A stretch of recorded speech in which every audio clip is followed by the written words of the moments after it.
Hello friends, అందరికీ నమస్కారం. Telugu life story వింటున్న ప్రతి ఒక్కరికి మనస్ఫూర్తిగా థ్యాంక్ యూ సో మచ్. అలాగే విశ్వానికి కృతజ్ఞతలు. మనీ మంత్ర 2 ఎపిసోడ్ 10. పూరి జగన్నాథ్ సినిమాల్లో మనకి కఠినత్వం కనిపిస్తుందని, కానీ రామ్ గోపాల్ వర్మ సినిమాల్లో కొన్ని తప్ప మిగతా వాటిలో ఎందుకు తీశాడ్రా అనిపిస్తుంది. అలాగని ఇద్దరు గొప్ప డైరెక్టర్లే. పూరి అయితే కళ్ళకు కట్టినట్టు చూపగలడు, రామ్ అయితే తికమక పెడుతూ చూపగలడు. పూరి సినిమాల్లో లాగా సూటిగా ఉండే మనస్తత్వాన్ని కలిగి ఉండాలని కనుక ఉంటుంది. కానీ రామ్ సినిమాలుగా ఉండాలన్న మనసు అంగీకరించదు.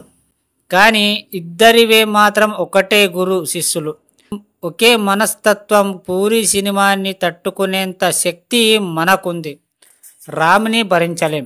ఎందుకంటే మీలోని మీకు తెలియని ఎన్నో ఫాంటసీలు, నెగటివ్ రోల్స్ మీరే భరించలేక అసహ్యము, భయము మిమ్మల్ని నిస్సహాయం స్థితిలో నిలుపుతాయి. కానీ ఎప్పుడైతే వాటిని మీరు అంగీకరించడం జరుగుతుందో అప్పుడే మీ మనసు స్థిరీకరిస్తుంది. తరువాత మీకు మీరుగా జీవించడం నేర్చుకుంటారు. మీ రాజ్యానికి మీరే చక్రవర్తి అనే విషయాన్ని గుర్తిస్తారు. స్థిరీకరణ చెందిన మనస్సు సరిగ్గా ఆలోచించడం మొదలవుతుంది. అప్పుడే సరైన ఆలోచనల ద్వారా మీ జీవితం గమ్యాన్ని చేరుకుంటారు. కాబట్టి ఇతరులని విమర్శించే ముందు మీలోని నెగటివిటీని ముందుగా ఒప్పుకోండి. అయితే గాని మీరు ఏమీ సాధించలేరు. మీరు సాధించాలనుకున్నప్పుడు మీ ఆలోచనే ఉండాలి, మీ గురించి మాత్రమే ఉండాలి. పక్క వాళ్ళ గురించి తను ఏమైపోతున్నా సరే మీకు అనవసరం. పక్క వాళ్ళ గురించి మాట్లాడకూడదు, విమర్శించకూడదు. తన జీవితంలో ఏ విషయం మీరు మాట్లాడకూడదు. ఇలా మాట్లాడినప్పుడు మీరు నెగటివ్నే అంగీకరిస్తారని అనుకుంటారు.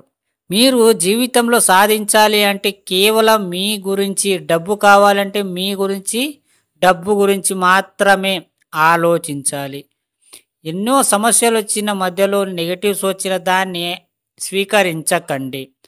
అలా ఎప్పుడైతే మీరు స్వీకరిస్తారో అప్పుడు మీ స్థిరత్వము సబ్కాన్షియస్ మైండ్ తీసుకొని మీకు అలాంటివి నీకు నెగటివిటీని చూపిస్తుంది. అలాగే ఎక్కువ కనిపించడం మొదలవుతుంది. ఇక చెప్పడానికి ఏమిటంటే, మీరు మీ మనస్సు అనేది ఏదైతే ఉంటుందో అది నెగటివిటీని ఏ మాత్రం మీరు అంగీకరించకూడదు.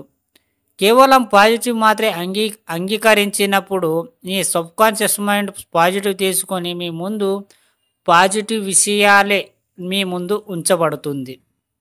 నెగటివ్ గనక వస్తే అది ఎక్కడదక్కడ చేసింది నెగటివిటీని మీకు దూరం చేస్తుంది. సబ్కాన్షియస్ మైండ్ పవర్ అంత ఉంటుంది, కానీ అది తెలియక మీకు అర్థం కావట్లేదు. తన పని తను చేస్తూ పోతుంది, కానీ మీకు తెలియనట్టు. కానీ మీరు ఎప్పుడైతే దాని మీద గమనిస్తారో అప్పుడు నీకు అది కనిపిస్తుంది, వినిపిస్తుంది, అది నిజమే అనిపిస్తుంది. అర్థమైందా ఫ్రెండ్స్? ఈ స్టోరీ విన్న ప్రతి ఒక్కరికి మనస్ఫూర్తిగా థ్యాంక్ యూ సో మచ్.